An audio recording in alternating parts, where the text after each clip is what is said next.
This is the Convene podcast.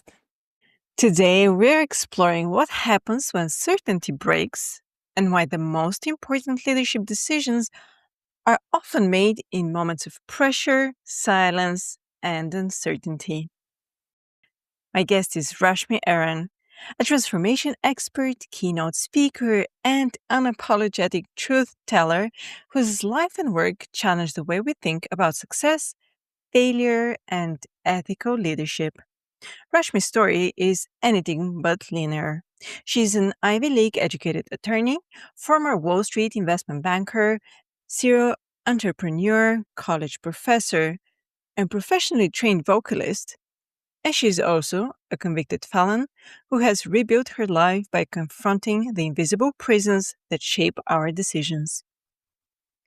Raised as a first-generation American by parents who immigrated from India with bold dreams and high expectations, Rashmi grew up believing that hard work determined worth and that success followed a predictable path. When that story unraveled, she was forced to face uncertainty, identity loss, and the consequences of unexamined rules. Out of that reckoning emerged her RISE framework and clarity loop, tools that now help leaders and organizations navigate pressure with great honesty, courage, and discernment. In this conversation, we talk about invisible prisons, ethical blind spots, decision making under pressure, and why true strength isn't built in control or certainty, but in our ability to pause, reflect, and rise with clarity when it matters most. We start now. Hi, Rashmi, and welcome to the Convene podcast.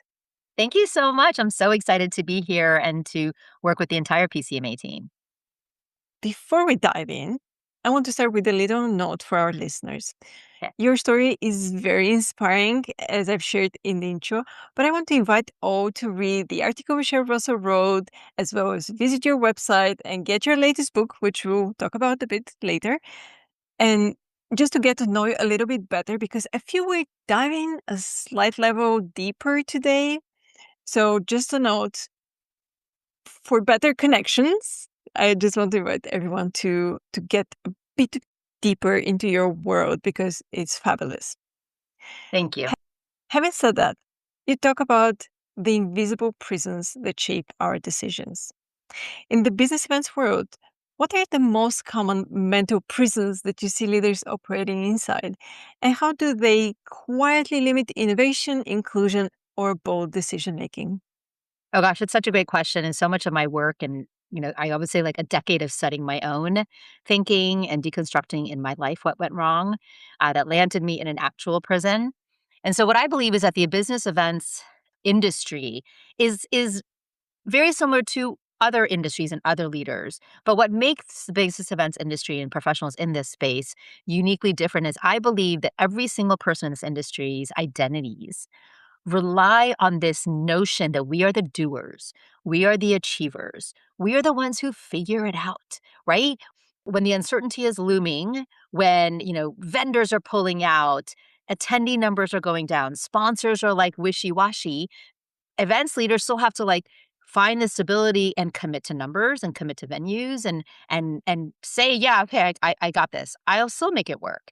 And so that level of uncertainty is so prominent in our events industry. And of course, the last few years that started with COVID, and then there's been all sorts of government and market uncertainty across, globally, right? We have global unrest politically, of course, with various different wars, but then there's also market uncertainty. There's political uncertainty in our country for sure here in the US, interest rates. So because of that, sponsors are volatile, attendees are volatile, corporate sponsors are volatile, and all of that leads to event leaders trying to figure out in a mode of uncertainty. On top of that, we have family and life pressures, which is life, right? We all are here working hard, but really to do it for our children and our families. Then I believe technology, AI, and automation are a massive, what I call a wall. Because yes, AI and technology have helped us to become more efficient, to become faster at what we do. But that speed and urgency that we get caught up in can can definitely lead to what I call the bad decisions, the drift. Because if you're not careful and you don't ask enough questions, there's a propensity and a temptation to just like believe what you're seeing and hearing or what you're being told by Claude or chat if you don't question it enough. And then the fourth wall, I call it the four walls that make up our invisible prison. The fourth wall is silence. And silence is really how do we silence ourselves? We have limiting beliefs, assumptions, rationalizations, imposter syndrome, all the things that we feel. So we silence ourselves oftentimes rather than speaking up if we don't agree, let's say, or we feel like that might not be the right thing to do, or that might not work and we need to say it, but we silence ourselves because it almost feels like it's a threat to our identity. Because if we speak up, then we're like going off track and we're the ones that keep it on track, right? We're event professionals. We figure things out under this pressure and speed of, of life. But we're also silencing others. So the loudest person in the room tends to win. And we need to be able to give space to others to speak up, to have a voice so that they're not being silenced. So I call those the four walls that make up the invisible prison. I love it. And I feel you've described event professionals so well. I recognize all of these four walls as a former event professional myself. So, how do you think leaders can distinguish between healthy caution and fear driven decision making? Because there is a fine line there. And what questions should they ask themselves in high stakes situations? Well, I'm so glad you asked because all of my sort of decade of studying has led to me creating what I wish I had had a decade ago. Before I ended up working with this client, I was justifying and rationalizing and I was operating out of fear, right? And so after a lot of understanding cognitive biases, psychology of decision making, I created what's called the clarity loop. Takes a couple minutes. It's four questions that we can ask ourselves at any moment. It's the first is, what am I feeling right now? Because we often are reacting based on emotion. And we don't recognize that we're reacting out of emotion, right? In my case, in the moment, and of course, hopefully your listeners will have a chance to get to know my story a little bit better. But in the moment when I met this real estate developer in 2007, I was operating out of fear of I need this client to survive. The fear that otherwise I'm not going to be able to cover payroll, pay for my kids' lives, their school, all of those things. But I didn't see it as fear. I saw it as ambition and strategy and strategic thinking and boldness, right? And so that level of understanding. So, what am I feeling right now? Two is what story am I telling myself? So we create this narrative in our head. And oftentimes it's a binary, right? In my case, I was like, I have to get the client or I'm not going to survive. And it rarely is a binary. But when we create a story, it allows us to rationalize and justify what we want to do. If we recognize the story we're telling ourselves and deconstruct it, and then be able to see, is that story actually true? Then the rationalizations and justifications that we're making fall apart. Three, what matters most here? And this is where we really begin to align with our core values.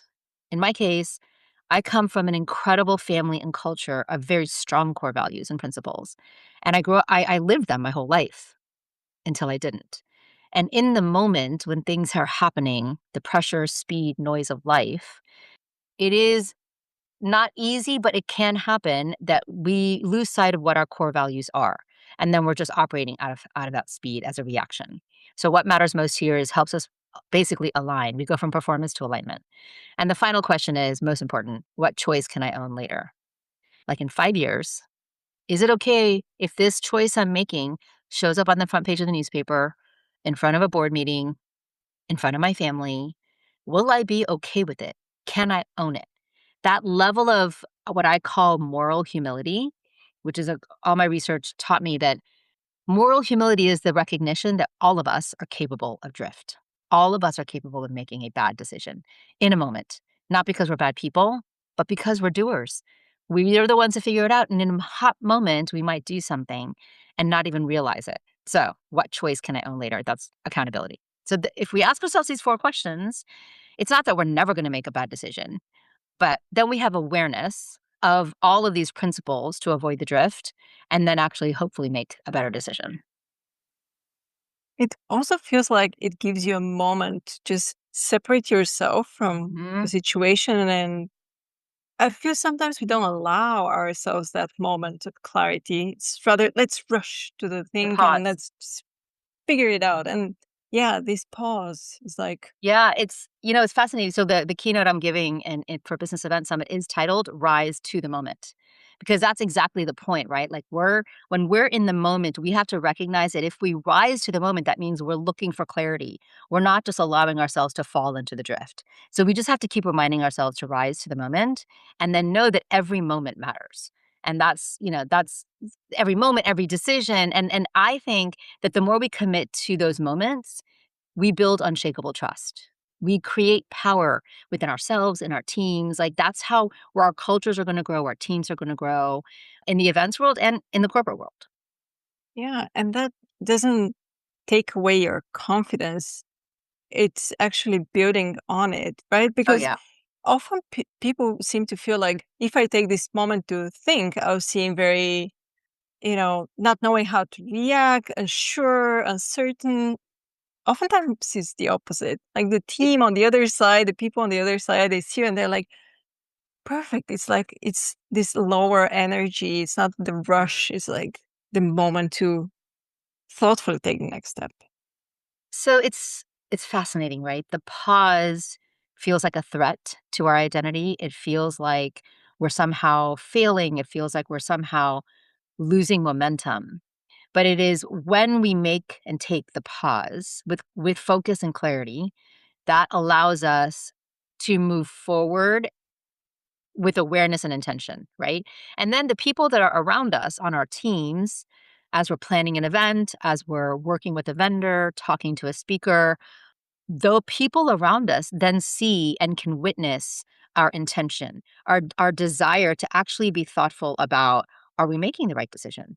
I don't want to just jump. I need to actually think about what I'm doing before I say yes or before I commit to, this outcome, right? And so I think you're right. I think that the track record or the history, the status quo is react, react, react, make decisions really, really fast. And AI, like I said, forces us to think that we have to go faster to somehow separate ourselves, to make ourselves better, to keep up with everybody else.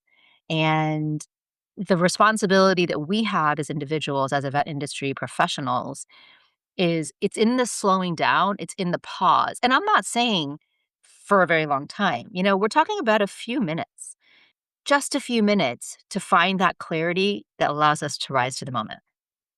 You've said strength isn't built in certainty. And I feel our conversation so far really drives that point. For event professionals who are expected to have all the answers, what is the real cost of projecting certainty? And how can leaders model clarity without pretending they know everything? It's so important. So certainty, let's just say this, uncertainty is the universal truth. Struggle is the universal truth. We're not supposed to have all the answers. We're human beings. We're figuring it out every single day. And so the more we can remind ourselves that strength is built in owning and knowing that uncertainty is where we're going to grow. Uncertainty is where we push and we learn and we lift each other up, right? So what I think is gonna separate the business leaders that understand this and grow through the discomfort and through the uncertainty versus the leaders that believe that they have to just know the answers right away is the leaders that begin to react, they're reacting because of the drift. They're reacting because of these four walls and will inevitably make bad decisions. And, again, it's the universal truth that we will all make bad decisions and we hope we'll own it. But the goal is we want to have clarity so we don't make bad decisions. So we have the sense of owning the fact that there is going to be uncertainty, empowering our teams around us to also feel that discomfort. And then we talk about it and we connect on it and we learn from each other. And then we discuss what are the ups and the downs, the goods and the bads, and the consequences of what we're about to do, and then make an informed decision, right? In that level of uncertainty, which is never going to go away. We just have to live through that and make better decisions, is what I believe. I love how you're bringing the whole team together. Part of your story shows how unexamined rules can lead good people to bad outcomes. So, in this organizational setting with the team, There are many organizations that really pride themselves on best practices, right? So, how can leaders challenge the rules without undermining trust or culture?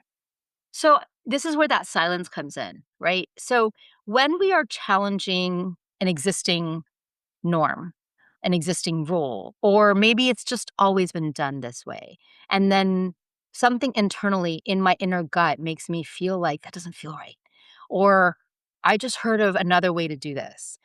We want to empower the people around us to be able to disagree with us, to be able to to rise and say something and have a voice and say, "Well, what about this idea? I know that we've been doing it for 20 years in this one way, but what if we just decided to explore a different way?"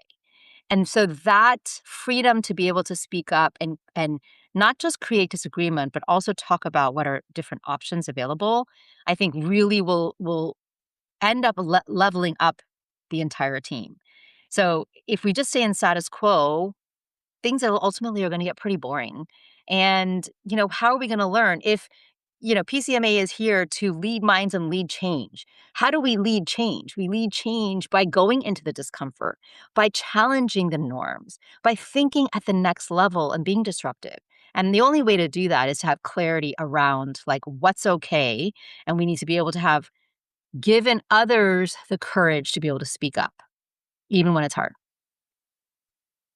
Which brings me to this point that the rush also sometimes leads us into creating these ethical blind spots. So, how can teams build safeguards before something goes wrong? Well, so the blind spots exist when we're not aware of like the full 360 around us. And if we're only thinking about like, okay, a sponsor's asking me to do X and you're like in your lane, then you're not able to see the consequences of what this, sponsor's asking you to do. The responsibility for us to avoid blind spots and red flags is to be able to have these open conversations. I call them courageous conversations, vulnerably, with courage around every single question, topic. So a leader, an event planner that is planning an event might have, let's say, one person they talk to, but we have an entire team that we're working with. And oftentimes it's recognizing that when there's an issue or a moment or a situation that's arisen, getting the feedback of others on the team and actually having a conversation. Now, sometimes we don't have time to do this, right? And this is where then we apply the clarity loop to at least recognize. The clarity loop really does help with the blind spots. I mean, that's kind of what it exists for, is to like acknowledge all the blind spots. The blind spots come up in those 4 questions. But I do believe that we can also be asking our teams to help us. You address this situation where there is a crisis that arises, right? And the team is trying to figure it out. So, how would you coach an event leader in this situation to apply the rise through it framework in real time, not just in hindsight? So I have 2 frameworks. I have the RISE framework, which is in the book, and that's really to rise through struggle and uncertainty, any kind of moment of struggle that we're facing, which is inevitable, and come out strong on the other side. And so that's what the whole book is about. And then there's the clarity loop, which is how do we make better decisions when we're in the moment. So crisis is inevitable. We are going to face crisis, whether it's a speaker not being able to show up because of weather, an AV team that somehow has some sort of disconnect or malfunction on to some sort of technology. The lighting goes out in the venue. I mean, there's so many things that can happen. A sponsor pulls out last minute because they've gone bankrupt. I mean, gosh, there's so many ways that this could happen.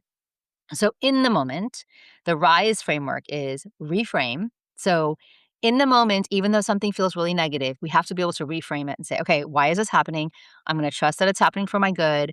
I'm going to reframe this as something that I can get through and something that's positive. And I just have to have the faith to know that when I'm in the darkness, there's light on the other side of that mountain. I just have to have faith that it's there. So first is reframing.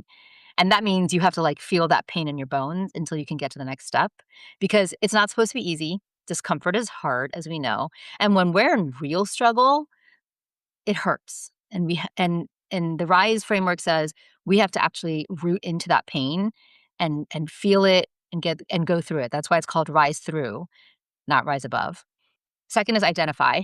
Identifying is identify who are the people in your life that will be your unapologetic truth tellers, that will be there to lift you and guide you when things get hard. I believe we have to recognize and figure out who is our constellation of stars, who we can lean on. So it could be people we work with, people in our families, our best friends, but we need those people to remind us that we can rise through anything. Then it's surrender. Surrendering means we have to let go of our ego because ego is a trap, man, isn't it? Then let go of control Mm. because we really don't have control over anything. So we got to of course, you keep working hard, but you got to let go of the control that we don't have. We have to let go of fear because fear just overtakes us. But we got to act in the face of fear. And then finally, we have to let go of judgment because as I learned, I was passing a lot of judgment on others and I had to own that. But I was also passing a lot of judgment on myself. And so oftentimes we have to be able to forgive ourselves in the moment and recognize, like, okay, I have to surrender to all these things because there's power in letting go. And then finally, you can evolve. So when you evolve is there's lots of practices on how we evolve, gratitude, finding presence, finding joy, and there's so many aspects of how we evolve into better humans. And then we become better team players, better, mothers, sisters, all of those things. It sounds like a lot of heavy work, I have to be honest. And I'm saying it in the best possible way, but it's hard work to kind of figure it out for yourself, right? To be able to not judge yourself. I think that's one of the hardest things for all of us, especially women. Oh And this gosh. industry is made of first of women, Yeah. mostly of women. So they all would get it. Not judging ourselves, letting go of the control.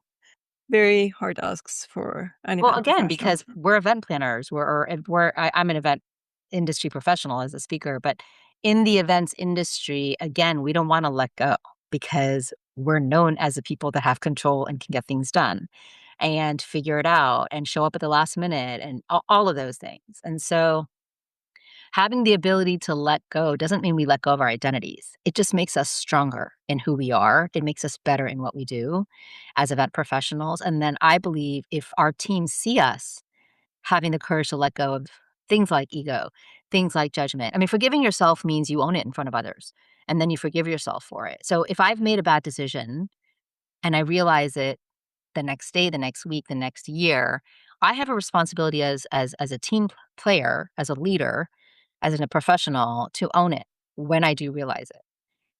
And we're so scared of what will people say, what will be the reaction, what will happen to my job.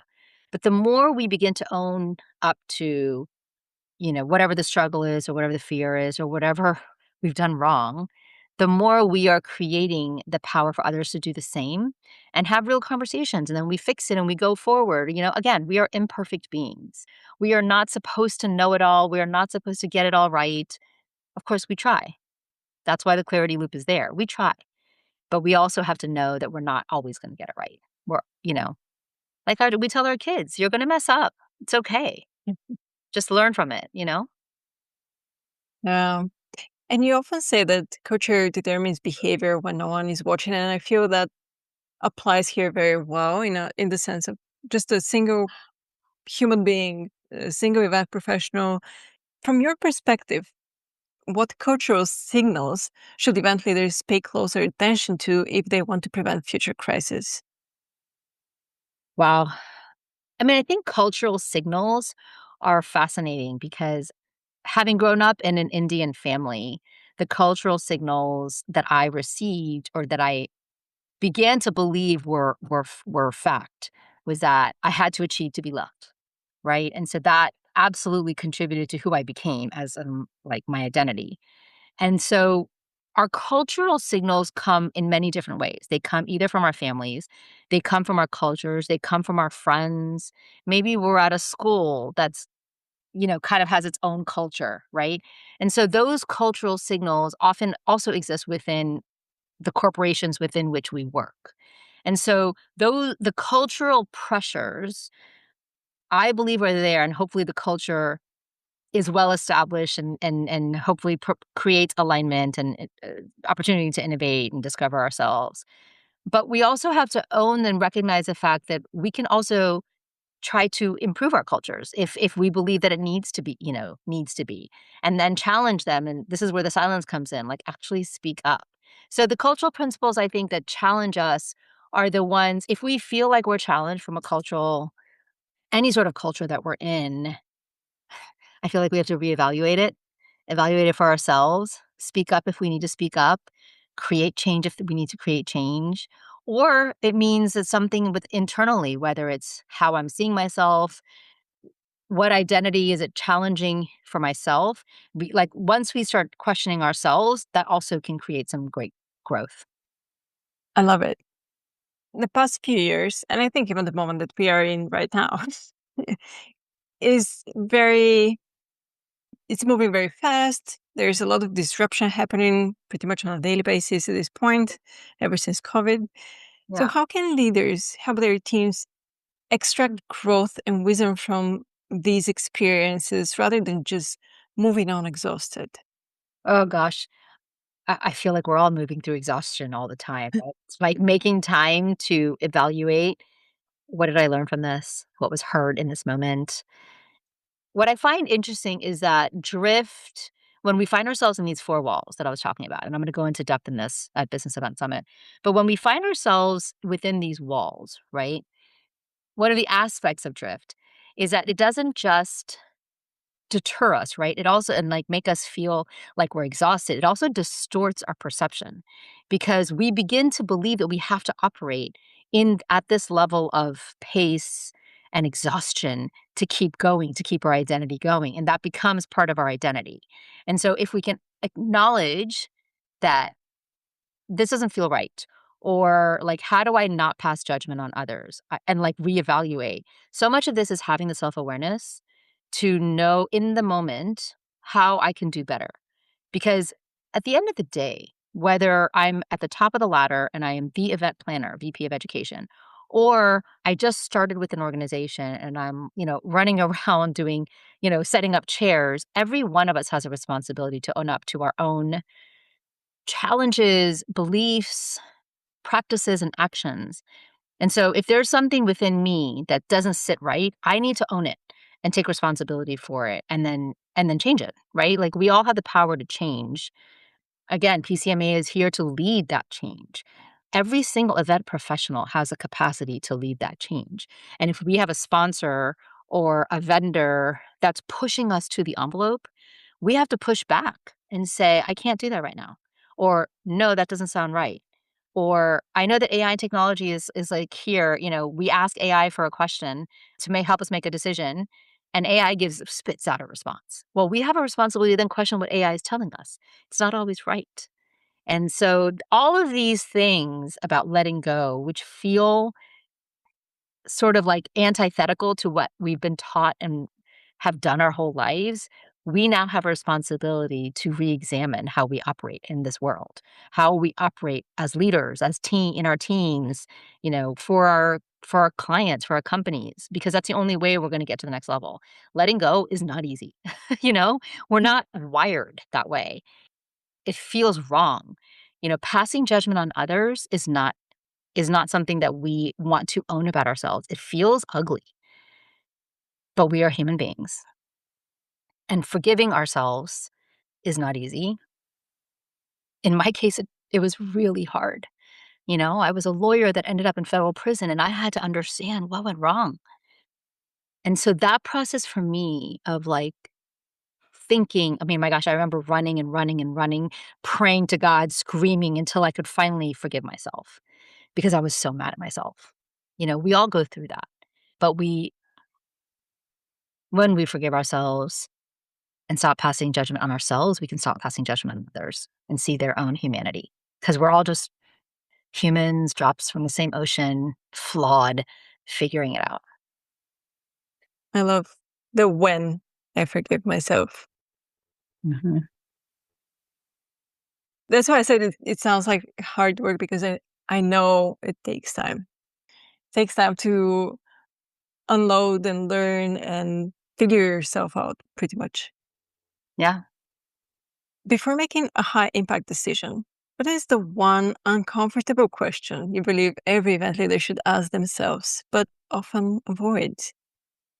Hmm. I mean, I wanna say all 4 questions for my clarity loop, but I think the one question, if we're only gonna go with one question, the question should be, "Can I own this later?" The one question in the moment, if I only have 20 seconds, which I'm saying we have 3 minutes, we can always go for the clarity loop. But what's the one question that we should be thinking about for every decision? Can I own this later? Can I I hold love it. myself accountable? Can I say this to my teams? You know, is it something that I'm okay with the world knowing? And if it's not, if you're cutting a corner, if you're thinking too quickly and you're hoping nobody else finds out, you probably shouldn't do it. What was that question for you before you published your new book? Oh god, before I published my new book, oh lord. Yeah. When I was writing my book, I started writing it really for my children.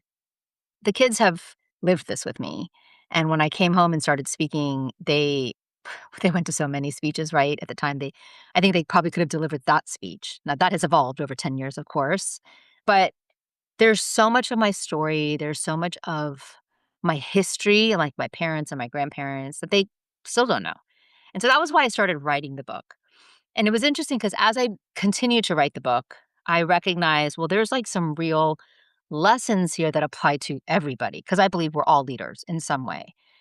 You asked me what was the one question I asked myself. The one question I asked myself ultimately was, am I writing this just as a memoir, or am I writing this so that there's real leadership benefit to others down the road? Because I could have just written it as a memoir and a story. But as I was writing the chapters and I had organized it around Rise, funny enough, but as I was writing it, I realized, wait, this applies to this group that I just worked or this executive team that I just worked with. And so I recognized that there was real value here and that I didn't want to just write it as a memoir. So my publisher and I had a conversation and he said, I think you should write it as a leadership prescriptive memoir. So the way the book has been written, I basically tried to relate aspects of every chapter to leadership groups, either through my own experience or just what I believe. And then every chapter ends with leadership lessons and reflective questions so that each person can go back in. It's meant to be a working book to go keep going back and rereading, like what are the lessons here that I can learn from this stage of the book. And that was a really pivotal moment for me to shift from memoir to leadership prescriptive memoir. And the feedback I'm getting has been that it's really, really powerful. So I'm excited about that. Do you want to share what else excites you for the foreseeable future? We know you will be at BES. What Yes. else is there? Well, I'm excited that Convening Leaders is in Miami. Hopefully, I'll be able to participate in some way. And for sure, I'll be there. I actually am in the process. There is a documentary producer who is working on a documentary series on me. We are launching a podcast as well that will coincide with the docuseries. I mean, I have big goals, right? I already know what my second book will be on, which will likely be around this clarity loop and rising to clarity. But I have big goals. The producer of my docuseries plans to try to sell my life rights. There's a larger story here, an immigrant story. What I haven't talked about is that my sister passed away 7 years ago from mental health issues, and I would say the immigrant story of my parents coming with nothing, making it, and as you'll read in the book, then they lost it in the real estate crisis in '89, and then, the story of my sister and then my story, right? It's sort of, like, different from any other immigrant story because there's a lot of, like, wins, but lots of losses, which is basically the pattern of life, ups and downs. So that's the goal for that. For me, I tell people, like, my goal is to impact people every day, and that excites me to be able to on a big stage, in a small boardroom, doing coaching in the C-suite executive team, all of that excites me. I'm sure you've touched a lot of people in our audience. But before we end, was there anything we didn't mention we definitely should before we wrap up? Well, let's talk about my book. I talked about it a little bit, but the book just came out a few weeks ago, and I'm really excited about the impact it's already having on the world. I'm getting texts and emails and DMs from people that I don't know, right? It's different when it's somebody I know Mhm. who's like, wow, that was amazing. Oh, I love listening to your voice. So, for some reason, people love my audible voice, which is so funny to me. But it's powerful when somebody writes an Amazon review or calls you or sends you a DM and says, "I don't know you, but this changed my life." Like that's why I wrote it. That's why I do what I do is to impact others, and so I'm really excited about the book and the possibility to touch others' lives that I don't get to be on stage in front of. Like, that's really exciting to me. There will be links to your website, to your book, Amazing. and everything else that, as I said at the very beginning, that I feel people really need to live in your world a little bit to just make these connections a bit more clear. The fact that you're open about it and sharing all the learnings from it, it's really powerful and you're definitely touching people. So thank you for sharing and thank you for making the time being on the podcast with me. Thank you so much, Magdalena. It's been really fun, and I'm excited to see everyone at BS. Thank you again. And I hope you will meet a lot of fun people in Puerto Rico. Oh, I'm sure I will. I'm sure I will. Remember to subscribe to the Convene podcast on your favorite listening platform to stay updated with our latest episodes. For further industry insights from the Convene team, head over to pcma.org/convene. My name is Maggie. Stay inspired, keep inspiring, and until next time.